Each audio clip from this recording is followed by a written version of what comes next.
Assalamu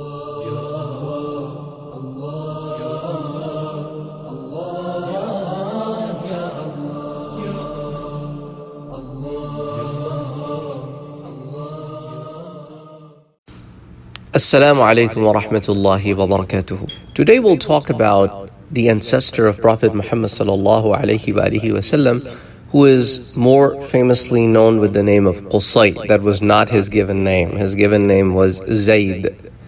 He was a very big scholar of the Quraysh. He would always tell his people to follow the righteous route. He would gather them on the Yawm of Jum'ah. That is basically what is called Jum'ah. Comes from the word Jama', which means gathering.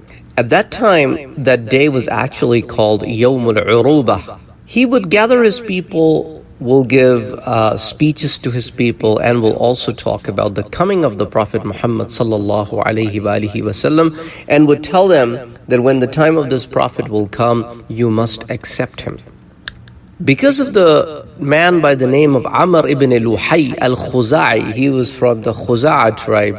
Because of him, the idol worshipping entered Mecca. He was the guy, he used his influence to convince the people of Mecca that through these idols you can attain closeness to Allah subhanahu wa ta'ala. It was actually, he brought it from outside of the Mecca. When he was a traveler, he was a tradesman, he would go out on different routes. So he came across these people, the Amaliqa, who were worshipping idols, and he got convinced by them that these idols give things. So he basically brought them and introduced them to Meccans. And in Makkah, he was such an influential person that Amr ibn Luhay, when would say something, nobody can oppose him. Despite the fact, Qusay would always tell his people that you must worship Allah alone. And all these details are written down in a book called Bulughul Arab, volume 2, page number 285. So as I was telling you, his name was Zayd. And he was also known by the word Abu Mughira. And now you must be wondering, why in the world was he then called Qusay? Well, what happened was, when his dad, Kilab, died away, again, Kilab was not his name. As I told you, his name was Hakim or Urwa. There are two different narrations in that regard. So when he passed away, so he left behind a widow her name was Fatima bint Saad, and two kids by the name of Zahra and Zayd, who is known as Qusay.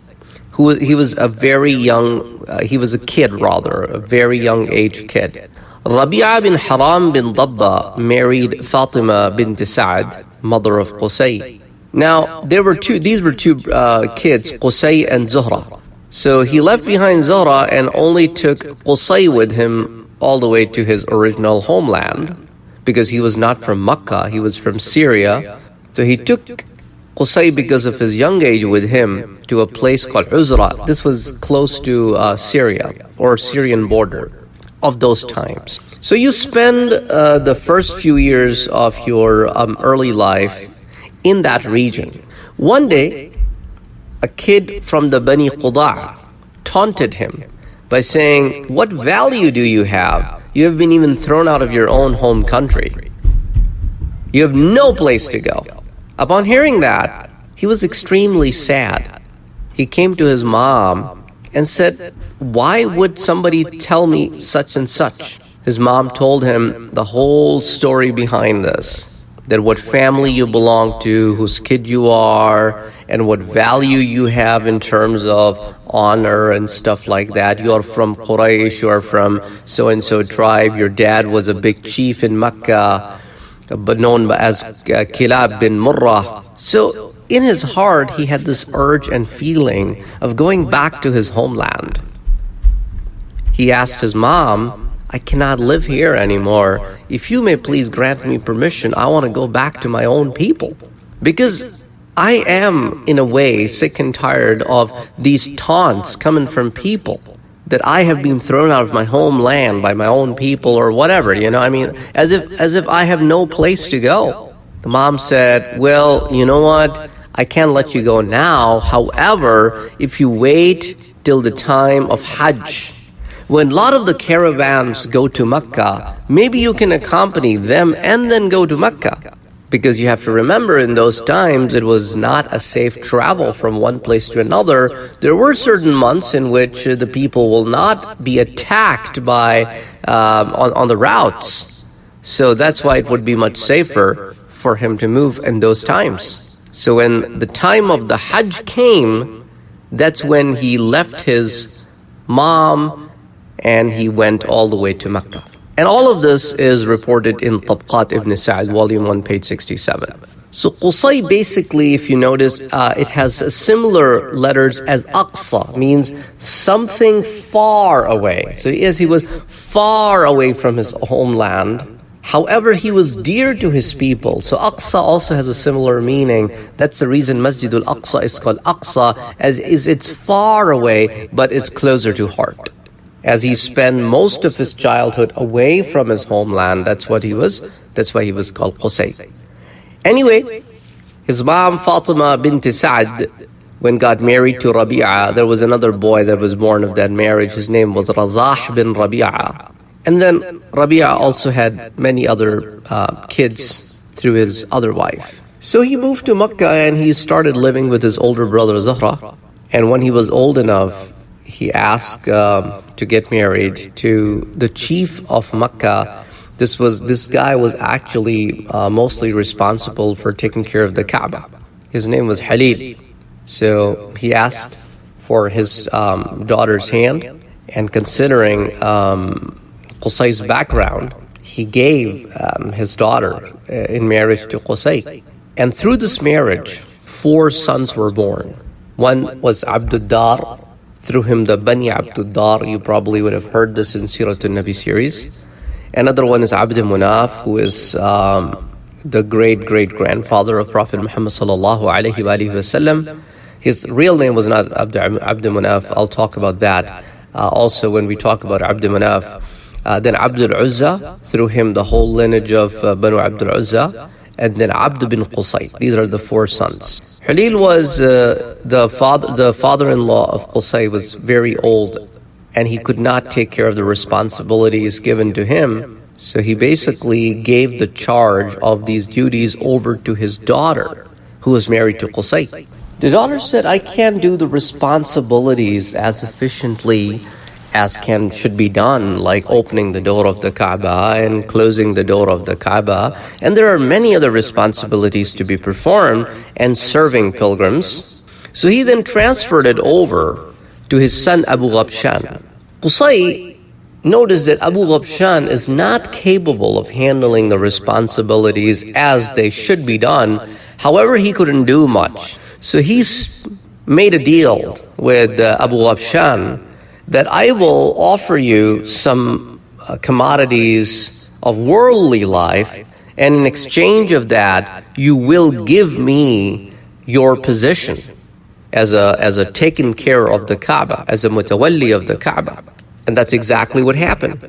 And Abu Ghabshan was so stupid that for a handful of commodities, he gave away such an important post over. So because of this incident, among the Arabs, a proverb started to be used when somebody would make a trade in which would suffer heavy losses. أخسر صفة من أبي غبشان. That means that whatever deal you made is even worse than the deal of Abu Ghabshan. When Banu Khuza'a noticed that Qusay, who is not even from the Banu Khuza'a tribe, had been given this honor as a mutawalli, as a caretaker of the Kaaba, so they decided to take this back from him, either by hook or by crook. So they drew their swords and they wanted to fight him. Qusay then called his brothers for help. So this was the time when his stepbrother Arzah, the one that I mentioned, was born because of the marriage of his mother with Rabi'a. So he wrote a letter to Arzah, and Arzah, with all his other stepbrothers, he came all the way to Mecca. And he brought with him a lot of his friends and allied tribes. And as a result, it was a great army of Banu Quda'a that came and camped outside Mecca to fight with Banu Khuzaa. And as a result, a great war took place between the allies of Qusai, including the army of Khudaa, and the Banu Khuzaa army, which was basically the caretaker of Kaaba at that time. And it was a very heavy bloodshed that took place at that time. Finally, the war ended after a lot of bloodshed. Nobody won the battle, nobody lost the battle. They just decided to put an end to it because the losses were massive. So they call upon a man by the name of Amr bin Auf bin Ka'b, and they appointed him as a mediator to mediate between the two groups, and both will accept whatever conclusions he will give them, or whatever ruling he will pass. So he said, Amr bin Auf bin Ka'b, that as far as the Baytullah and Mecca is concerned, they will stay in the hands of Qusay and Bani Khuza'a and Bani Bakr, because they drew their swords on Qusay unjustly. They will not receive anything in return for the losses that they have that they have hit in this war. However, since Qusay was right, as he had every right to the position that he is holding and he will hold in the future, all the men that he has lost or his allies have lost, Banu Khuza'a is supposed to pay the diyah on them. So this is how the ownership of Baytullah and Mecca stayed in the hand of Qusay. And Qusay at that time was 40 years old. He was born in 400 CE, and this war took place around 440 CE. All of this is reported in a book called Rahmatul Lil Alameen, Volume 1, page number 29. And also Ibn Saad talks about it in Tabaqat, Volume 1, page number 68. However, there is one account of this judgment that is reported in a different book called As-Seerat Nabawiyya by Ahmad bin Zaini Dahlan.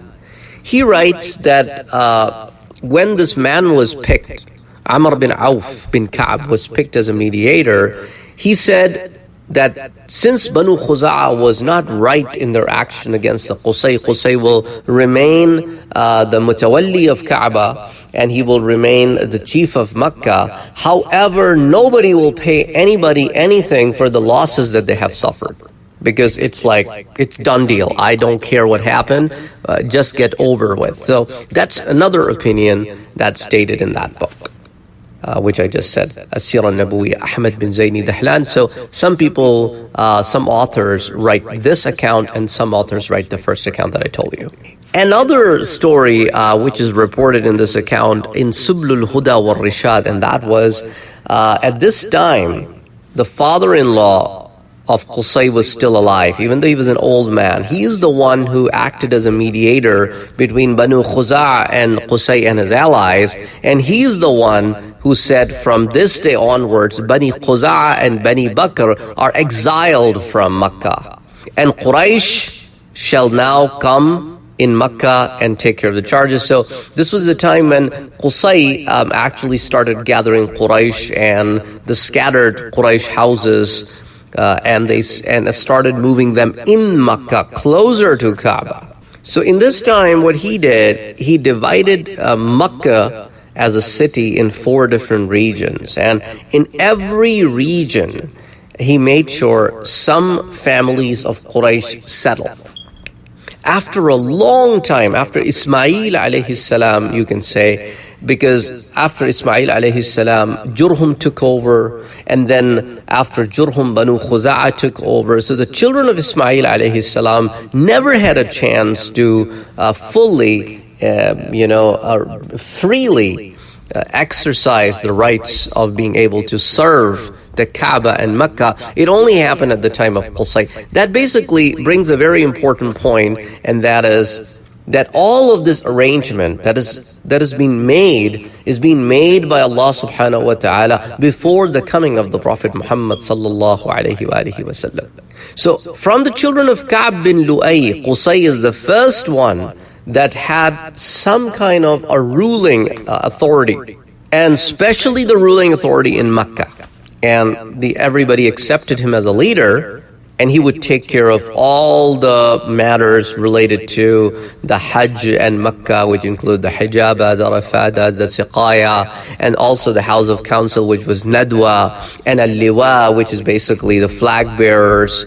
So all of these were the responsibilities of Qusai. All of these responsibilities were gathered in one individual. In later on, when I talk about the children of Qusai, you will notice that all these go in different tribes as an honor.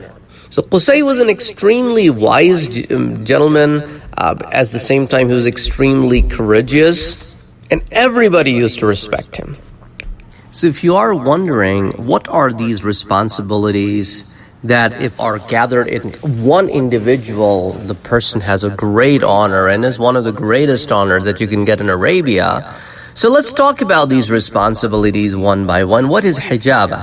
Actually, this position was invented by Qusay himself. This position was responsible for taking care of the Kaaba as a building, opening the door of the Kaaba, closing the door of the Kaaba, the lock and the keys. This person was responsible as a key bearer of the door of the Kaaba. Similarly, anything that is donated for the house of Allah subhanahu wa ta'ala was kept inside Kaaba, and this person was responsible for that as well. All the gifts and all the precious things that would be donated, come over here, given for the sake of Allah subhanahu wa ta'ala, were all inside here. So this person was responsible for all of that. So that's hijab. Another position was rafada. So this position was also created by Qusay. One day he gathered everybody in Mecca and he said, people come to the house of worship of Allah subhanahu wa ta'ala. They come here to Mecca to worship Allah subhanahu wa ta'ala. They are the guests of Allah subhanahu wa ta'ala. We being the dwellers of the city, it is our responsibility to take care of them. As a result, what I want you all to do is to give me money from your money, and I will create a fund. And through this fund, we will serve the Hujjaj who will come during the times of pilgrimage, or anybody who comes from outside as a visitor to house of Allah subhanahu wa ta'ala. So this basically, the fund was created to take care of the pilgrims. So Qusay was the head of this division or department as well. And again, these details are available in books like Tabaqat ibn Saad, volume 1, page 73. Then there is this responsibility of saqaya, which means a person responsible for providing water for the pilgrims. So when the season of Hajj would come, the Quraysh would gather the water, and remember, this is before the Zamzam was found again. That was during the time of Abdul Muttalib when Zamzam was found again. So bringing water in Mecca was itself a challenge, because in Mecca, water was not available. You have to dig many holes in the ground to create a well, and then, not every place that you would dig, you will find water. So bringing water was itself a great challenge. And Zamzam, because of the atrocities of Banu Qusai, dried up. And for 500 years, in fact, because of Banu Jurham, it dried up. Banu Qusai never saw Zamzam in their whole 500-year span. So it was a lost well. People even forgot about it. So they had to look for alternate sources to gather water. So this position is responsible, this position of Saqaya is responsible for bringing water for the pilgrims. Then there is this position called Nadwa, which is like a parliament house, which is like a Majlis al-Shura. So this is where the brains of Quraysh would sit and will make decisions. So this position is also very important in terms of making strategic decisions and other kind of decisions which could be related to political, socio-economic, and different kind of settlements. All of these different decisions were made here in this council. So this was another very important position, that who will lead the Darun Nadwa. And then he's the one who started making different rules and regulations of the people who can serve on this committee. So one of the regulation was you have to be at least 40 years of age to serve on this committee. And then on top of that, this was also their community place. So for example, if somebody's nikah takes place, it would take place here in Darul Nadwa. So everybody would come to know about that so-and-so are now married. So the elders of the family will take care of whatever rituals they had at that time. Similarly, at the birth of the child, the process of khatna and all of that stuff would take place here. So Qusai is also given this responsibility. On top of that, he's the one who built a proper building where these things can take place, and he gave it sort of kind of an official. So this was an official house of parliament for the people of Mecca. And then down the road, Qusay gave this responsibility over to his son Abdud Dar, and through him, then Hakim ibn Hizam, then later on became responsible for Darul Nadwa. And during the time of Amir Muawiyah, it was sold for, at that time, 100,000 dirham. And when Hazrat Muawiyah radiallahu ta'ala anhu heard that the Darul Nadwa was sold for 100,000 dirham, he said that bi'ata makramata abaika wa sharafihim, woe to you that you have sold the sharaf and the izzah of your forefathers. So Hakim then responded to him that all the tenets of honor have been abolished. Now the honor lies in taqwa. Anyway, he gave a very, very long response, and if you are interested, it's gathered in a book called Ar-Rawdul Unf, volume number 1, page number 149. So now let's move on to the next position, Al-Liwa. This is basically not just a flag bearer. You can say that this is the Ministry of Defense, Wizarat al-Difa'. So this was also created by Qusay, and this department was responsible for any kind of defense mechanism needed by the Meccan. And this was basically, this is where the appointment of the commandant general and the other commanders and all of that would take place under the person who would be responsible for this position. So Qusay was an extremely pivotal personality in shaping and reshaping Mecca. Their thought process, he basically, you can say in a way, the kind of political system he brought in Mecca was non-existent before Qusay. He formalized the processes. He gave special titles to special positions. He distributed the work. A great attribute goes to him. Anyway, we talked about Qusay in a great deal in today's lecture. Insha'Allah ta'ala, in the next part, we'll talk about Abd Munaf, whose real name was Mughira. We'll talk about him, why was he called Abd Munaf, and other accounts of his life. Assalamu alaikum wa rahmatullahi wa barakatuh.